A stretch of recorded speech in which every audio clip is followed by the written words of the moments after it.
بسم الله الرحمن الرحیم اللهم صلی علی سیدنا محمد وعلی آل سیدنا محمد وبارک وسلم۔ تو جمہور کے نزدیک ہم نے کل تعریف پڑھی تھی کہ آپ علیہ السلام کے قول کو، فعل کو اور تقریر کو کیا کہتے ہیں؟ حدیث کہتے ہیں۔ علامہ سخاوی رحمہ اللہ یہ سن 800 ہجری میں حدیث کے ماہرین میں سے ایک ہیں، جسے حافظ بھی کہا جاتا ہے۔ چنانچہ حافظ سخاوی رحمہ اللہ جو ہیں وہ کہتے ہیں، انہوں نے جو تعریف کی ہے، کل ما اضیف الی النبی صلی اللہ علیہ وسلم قولا او فعلا او تقریرا او صفتا، کہ ہر وہ قول، ہر وہ فعل اور تقریر یا صفت جس کی نسبت آپ علیہ السلام کی طرف کی گئی ہو وہ حدیث کہلاتی ہے۔ پہلی تعریف اور اس تعریف میں کچھ زیادہ فرق تو نہیں ہے، البتہ ایک دو الفاظ کا اضافہ ہے، اور اضافت کی نسبت کی قید بھی لگا دی ہے کہ اس بات کی نسبت بھی آپ علیہ السلام کی طرف ہو۔ ایک تو ہے نا کہ ایک بندہ اچھی بات بتا رہا ہے کہ یار اس طرح کرنے سے ثواب ملتا ہے، ٹھیک ہے، مطلقاً بتا رہا ہے، اور کوئی ادب بتا رہا ہے تو اس کی نسبت کسی کی طرف نہیں کرتا۔ ہو سکتا ہے وہ کسی بڑے آدمی کا قول ہو،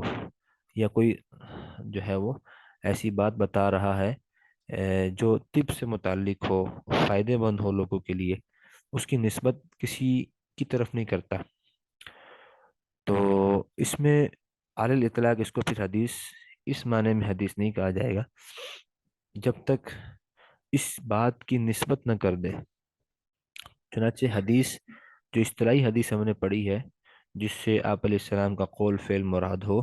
اس میں علامہ سخاوی کہتے ہیں کہ جب بھی کوئی بات کر رہا ہو اس میں نسبت بھی آپ علیہ السلام کی طرف کرے تو ہم کہیں گے کہ یہ حدیث ہے۔ ہوں، اس طرح سمجھ لیں اس کو، جیسے میں کہتا ہوں حسن رضا صاحب نے یہ بات لکھی ہے اپنی کتاب میں، تو ہوں، اب بات کسی اور کی طرف نہیں جا سکتی، اب اس بات کا آپ سے ثابت ہونا ضروری ہے، تو اس کو کہیں صحیح گے آپ کی طرف جو ہے نسبت کر دی چیز کی، نسبت کی ہے، یہ صحیح اس چیز کی نسبت میری طرف ہوگی۔ اب جس نے کہنا ہے آپ علیہ السلام نے یہ فرمایا کہ جو شخص با جماعت نماز پڑھے گا اس کے اتنا اجر ہے، تو اب یہ آپ علیہ السلام کا فرمانا، نسبت اس کی طرف کرنا، تو یہ کیا ہو جائے گا؟ اس پر حدیث کا اطلاق ہوگا۔ اگر صحیح مطلقاً کسی نے یہ کہہ دیا، جیسے کہ اب ذخیرہ احادیث میں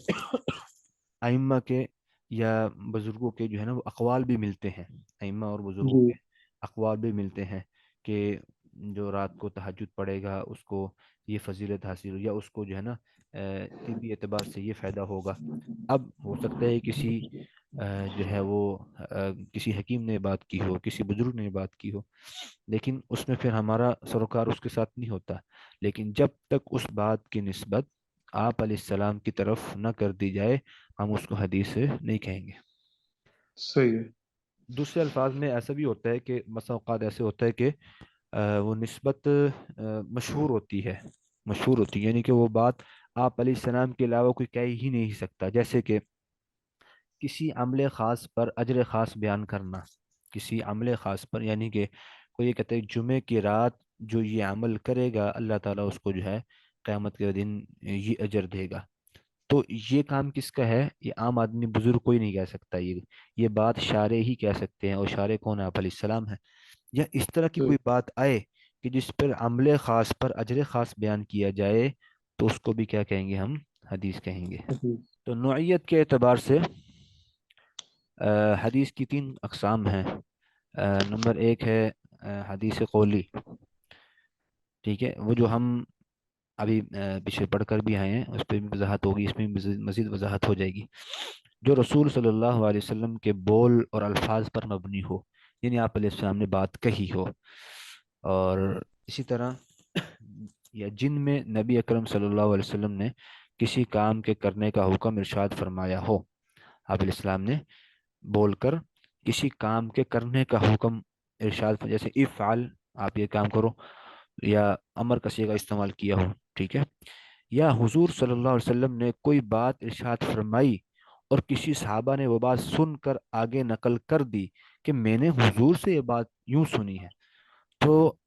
ان سب کو کیا کہیں گے؟ ہم قولی حدیث کہیں گے، ان سب کو ہم کیا کہیں گے؟ قولی حدیث کہیں گے، ٹھیک ہے۔ مثال عن ابی مسعود رضی اللہ عنہ قال قال رسول اللہ صلی اللہ علیہ وسلم اذا لم تستح فاصنع ما شئت، جب تم حیا نہ کرو تو جو چاہے کرو، یعنی اگر تمہیں حیا نہیں آتی تو پھر جو چاہے کرو، یہ بخاری کی روایت ہے، یہ 6120 اس کا نمبر ہے، اس کا رقم بھی لکھا ہوا ہے۔ تو اس کو کیا کہیں گے؟ اب ابن مسعود کیا کہہ رہے ہیں؟ آپ علیہ السلام نے فرمایا، تو سمجھ میں آ گئی بولی قولی حدیث آپ علیہ السلام کے الفاظ پر مبنی ہو، یا آپ علیہ السلام نے کسی کو حکم فرمایا ہو، یا صحابہ میں سے کسی نے وہ بات سن کر آگے نقل کر دی ہو، تو اس کو کیا کہیں گے؟ قولی حدیث کہیں گے۔ بات سمجھ میں آئی؟ اور دوسری، ہم نوعیت پڑھ رہے تھے نا، نوعیت کے اعتبار سے حدیث کی تین قسمیں، دوسری نوعیت کیا ہے؟ فعلی ہے، یہ ہم نے تعریف نہیں پڑھ لی ہے، مزید اس کی وضاحت آ رہی ہے، یعنی ایسی روایات جن میں حضرت صلی اللہ علیہ وسلم کے عمل یعنی کام کا تذکرہ ہو، آپ علیہ السلام کے عمل یعنی کام کا تذکرہ ہو، حضور صلی اللہ علیہ وسلم نے کچھ نہیں فرمایا لیکن کسی صحابی نے حضور کا کوئی کام کرتے دیکھا اور آگے بیان کر دیا، آپ علیہ السلام نے کچھ ارشاد تو نہیں فرمایا لیکن کچھ کام کر رہے تھے، تو وہ دیکھ کر صحابی نے آگے بیان کر دیا، تو اس کو بھی ہم حدیث کہیں گے، ٹھیک ہے۔ میں نے حضور کو فلاں کام ایسے کرتے دیکھا، جیسے کہ روایت ہے عن ابن عمر انه اذا كان توضأ خلل لحیتہ، جب وضو کرتے تو اپنے داڑھی کا خلال کرتے تھے، ٹھیک ہے، وہ اصابع رجلیہ، اور رجل کہتے ہیں پاؤں، پاؤں کی انگلیوں کا بھی خلال کرتے تھے، وَيَزْعَمُ، اور وہ گمان کرتے تھے، انہ رأى رسول اللہ، انہوں نے آپ علیہ السلام کو اس طرح کرتے ہوئے دیکھا ہے۔ اب دیکھو یہاں پر کیا کیا انہوں نے؟ خود عمل کر رہے ہیں اور الفاظ کیا لے کے آئے ہیں کہ میں نے آپ علیہ السلام کو یہ کرتے ہوئے دیکھا ہے، تو یہ کیا ہوگی؟ فعلی کی مثال ہوگی کہ آپ علیہ السلام نے کوئی کام ارشاد فرمایا، تو اس کو کیا کہیں گے؟ عملی صورت ہوئیں، حدیث فعلی کہیں گے اس کو، اور مثال بھی آپ حضرات کے سامنے آ گئی ہے، ترجمہ بھی نیچے لکھا ہوا ہے۔ تیسری صورت حدیث تقریری ہے، تقریر کے لغوی معنی کیا ہے؟ ثابت کرنا، برقرار رکھنا، تقریر کے لغوی معنی کیا ہے؟ ثابت کرنا، برقرار رکھنا، اور اصطلاح اصطلاح حدیث میں تقریر سے مراد یہ ہے کہ کسی صحابی نے آپ صلی اللہ علیہ وسلم کی موجودگی میں کوئی بات کہی یا کوئی کام کیا، ٹھیک ہے، کوئی بات کہی یا کوئی کام کیا، یا کسی دوسری جگہ کوئی کام کیا گیا، آپ صلی اللہ علیہ وسلم نے اس کی اطلاع آپ صلی اللہ علیہ وسلم کو اس کی اطلاع ہوئی، مگر آپ نے اس پر کیا کیا؟ سکوت اختیار کیا، خاموشی اختیار کی، اس پر کیا کیا؟ خاموشی بھی اختیار کی، اور کوئی روک ٹوک نہیں فرمائی بلکہ خاموشی اختیار فرمائی، کوئی آپ نے اس عمل یا قول کو برقرار رکھا، اسی کو تقریر نبوی کہتے ہیں، کہ آپ علیہ السلام نے اس کو ثابت رکھا، آپ علیہ السلام نے اس کو ثابت رکھا۔ اس کی مثال بھی نیچے آ رہی ہے، مثال بھی دیکھ لیتے ہیں، مثال سے بات واضح ہو جاتی ہے۔ مثال کے طور پر حضرت مغیرہ بن شعبہ رضی اللہ عنہ سے مروی ہے کہ آپ علیہ السلام نے صحابہ صحابہ جو ہے اپنی انگلیوں کے پوروں سے آپ کے دروازے کو کھٹکھٹاتے تھے، تو اس میں نیچے متن پورا ذکر کیا ہے اس کے بارے میں کہ عن عمر بن العاص قال احتلمت في ليلة باردة في غزوة ذات السلاسل فأشفقت إن اغتسلت أن أهلك فتيمم فتيمم فتيممت أو فتيممت ثم صليت بأصحابي الصبح فذكروا ذلك للنبي صلى الله عليه وسلم فقال يا عمر صليت بأصحابك وأنت جنب؟ فأخبرته بالذي منعني من الاغتسال وقلت إني سمعت الله يقول ولا تقتلوا أنفسكم إن الله كان بكم رحيما. فضحك رسول الله صلی اللہ علیہ وسلم ولم يقل شيئا. اب یہ مغیرہ بن شعبہ سے روایت ہے کہ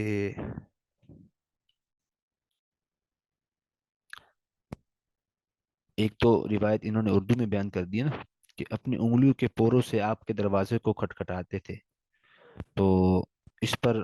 کوئی نکیر نہیں فرمائی، انگلی کے پوروں سے دروازے کھٹکانا ٹھیک ہے. اور دوسرا ایک حدیث ہے کہ حضرت عمر بن عاص کہتے ہیں کہ میں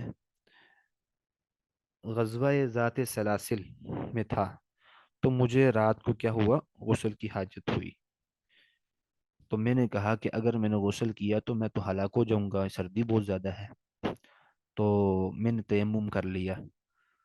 تو میں نے تیمم کے بعد جو ہے نماز کو پڑھ لیا. تو پھر اس کا ذکر آپ علیہ السلام کے سامنے ہوا تو آپ علیہ السلام نے فرمایا اے عمر، آپ نے اپنے ساتھیوں کے ساتھ حالت جنابت میں نماز پڑھ لی ہے. تو میں نے پھر آپ علیہ السلام کو بتایا کہ جس وجہ سے میں نے غسل نہیں کیا، تو آپ علیہ السلام نے فرمایا، انہوں نے فرمایا کہ یا رسول اللہ میں نے تو قرآن میں سنا ولا تقتلوا انفسکم، اپنے آپ کو ہلاکت میں نہ ڈالو، ان اللہ کا بکم رحیم، سورہ نساء کی آیت کو دیکھتے ہوئے میں نے عمل کیا. تو آپ علیہ السلام جو ہے وہ ہنس پڑے اور جو ہے کچھ نہیں کہا. تو اس سے مسئلہ اخذ ہوا کہ اگر آپ علیہ السلام کے سامنے کوئی معاملہ ہوا اور اس پر آپ علیہ السلام نے کوئی نکیر نہیں فرمائی تو اس کے جواز کی دلیل ہے. تو اس سے مسئلہ بھی ائمہ نکالتے ہیں کہ اگر سخت سردی ہے اور اپنے آپ کو اندیشہ ہے کہ اگر اس پانی میں میں نے جو ہے وہ استعمال کیا اس پانی کو تو میں ہلاک ہو سکتا ہوں، اور اس کی کیفیت آپ کو پتہ چل جائے، تو آپ جو ہے اس حالت میں تیمم کر سکتے ہیں. تقریر کی دو مثالیں دے دی کہ اپنی انگلیوں کے پوروں سے آپ کے دروازے کو کھٹکھٹاتے تھے، تو اور دوسری روایت یہ تھی کہ میں نے تیمم کر لیا اس حالت میں، اور میں نے استدلال کس سے کیا ولا تقتلوا انفسکم، اللہ تعالیٰ نے فرمایا اپنے آپ کو ہلاکت میں نہ ڈالو. تو آپ علیہ السلام اس پر ہنسے اور کچھ نہیں ارشاد فرمایا. تو آپ علیہ السلام کا ہنسنا اس بات کی دلیل ہے کہ ایسی صورت اگر کہیں بن جائے تو اس صورت میں تیمم بھی کیا جا سکتا ہے. جی بسم اللہ الرحمن الرحیم. آج کا ہمارا سبق جو ہے وہ حدیثیں پڑھنے کا ہے کہ حدیث کو ترجمہ اور تشریح کا بھی ہے. اس میں ہمارا ایک وہ سیشن تھا تو وہ شروع ہوتا ہے. وقت ہمارے پاس کم ہے تو آج ہم ایک حدیث پڑھتے ہیں، پھر اب حفظ کے لیے بھی ایک حدیث جو ہے وہ ہم پڑھیں گے. پہلی حدیث اس کا عنوان انہوں نے بتایا ہے کہ اعمال کا دار و مدار نیتوں پر ہے. پہلی حدیث ہے حضرت عمر بن خطاب سے ہے. عن عمر بن الخطاب رضی اللہ عنہ قال قال رسول اللہ صلی اللہ علیہ وسلم انما الاعمال بالنیات وانما لكل امرئ ما نوى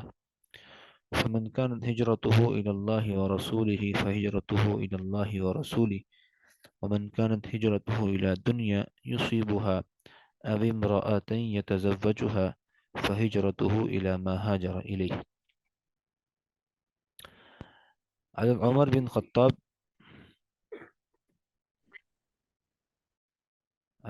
بن خطاب رضی اللہ عنہ سے مروی ہے قال، قال مطلب ہوتا ہے کیا، کہا، انہوں نے فرمایا قال رسول اللہ صلی اللہ علیہ وسلم، رسول اللہ صلی اللہ علیہ وسلم نے فرمایا انما الاعمال بالنیات، انما الاعمال بالنیات، اعمال کا دار و مدار نیتوں پر ہے. نیت، اس میں اعمال آپ حضرات جانتے ہیں اعمال کسے کہتے ہیں، اعمال عمل کی جمع ہے، تو عمل عمل کو کہتے ہیں، اور نیت یہ نیات جو ہے وہ نیت کی جمع ہے، تو نیت نیت کو کہتے ہیں. تو کیا ہوا ترجمہ، انما الاعمال بالنیات، اعمال کا دار و مدار نیت کے ساتھ ہے، یعنی جیسی نیت ہوگی ویسا ہی عمل ہوگا۔ وَإِنَّمَا لِكُلِّ امْرِئٍ مَّا نَوَى، ٹھیک ہے۔ وَإِنَّمَا لِكُلِّ لِكُل، کل کہتے ہیں ہر ایک، کل کا اطلاق سب پر ہوتا ہے۔ امرا، امرا کہتے ہیں یہ ایک رجل پر اس کا اطلاق ہوتا ہے، ایک آدمی پر اس کا اطلاق ہوتا ہے۔ وَإِنَّمَا لِكُلِّ امْرِئٍ مَّا نَوَى، دیکھیں ترجمہ، ہر شخص کے لیے وہی ہے، وہی کچھ ہے، ما نوا، نوا کا معنی کرتے ہیں نیت کرنا، ہر شخص کے لیے وہی ہے جو اس نے نیت کی، یعنی جیسی اس کی نیت ہوگی ویسا ہی ہوگا۔ فمن کانت ہجرتہ الی اللہ، اب فمن کانت، فمن یہ شخص کے لیے استعمال ہوتا ہے، آدمی کے لیے استعمال، فمن کانت ہجرتہ، جس شخص کی ہجرت اللہ اور اس کے رسول کے لیے ہو، فہجرتہ الی اللہ ورسولہ، تو اس کی ہجرت اللہ اور اس کے رسول کے لیے ہی ہے، ٹھیک ہے۔ فمن کانت ہجرتہ الی اللہ، اللہ کی طرف ہو اور اس کے رسول کی طرف ہو، فہجرتہ الی اللہ ورسولہ، تو اس کی ہجرت اللہ اور اس کے رسول کی ہی، یعنی جو اس نے نیت کی کام میں وہ اسی کو ہی وہی شمار کی جائے گی۔ ومن کان ہجرتہ لدنیا، اور جس شخص کی ہجرت کس کے لیے ہو، دنیا، دنیا کے لیے ہو، یعنی مقصد کوئی اور ہو، مطلب کیا ہے، مقصد کوئی اور ہو۔ ومن کان ہجرتہ لدنیا، اور جس شخص کی ہجرت جو ہے وہ دنیا کی طرف ہو، کہ وہ اس کو کمائے یا اس میں کوئی اور نیت ہو، یصیبها، وہ اس کو پہنچ کر رہے گی۔ اب امرأتن، اب امرأتن، یا جس شخص کی ہجرت کس کی ہو، کسی عورت کی غرض سے ہو، یتزوجها، کہ اسے شادی کرے، فہجرته الی ما ہاجر الیہ، تو اس کی ہجرت جو اس نے جس کی طرف ہجرت کی ہے وہی مراد ہوگی۔ اصل میں اس حدیث کا ایک پس منظر بھی ہے، وہ اگر ہم سمجھیں گے، اس میں ایک تو حدیث میں شروع میں تو اصول بیان کر دیا نا، شروع میں اصول بیان کر دیا، اصول کے بعد اس پر تفریح بھی دے دی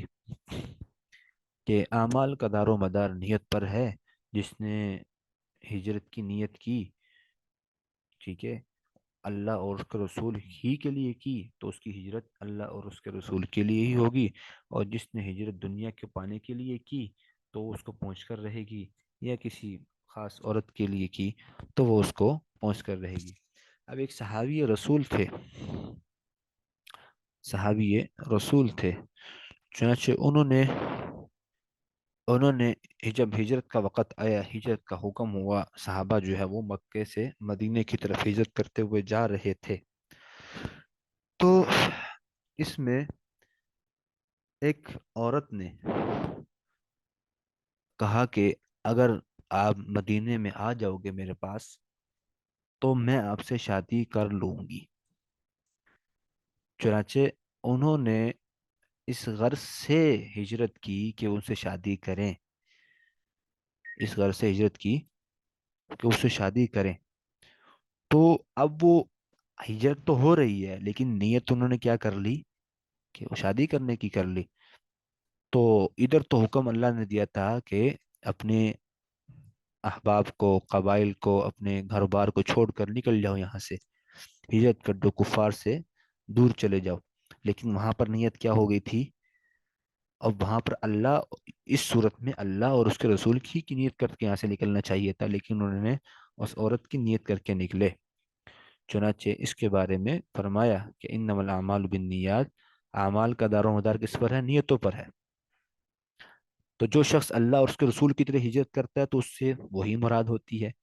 اور جو دنیا کے لیے یا کسی عورت کے لیے کرے گا تو اس کی ہجرت سے مراد وہی ہوگی۔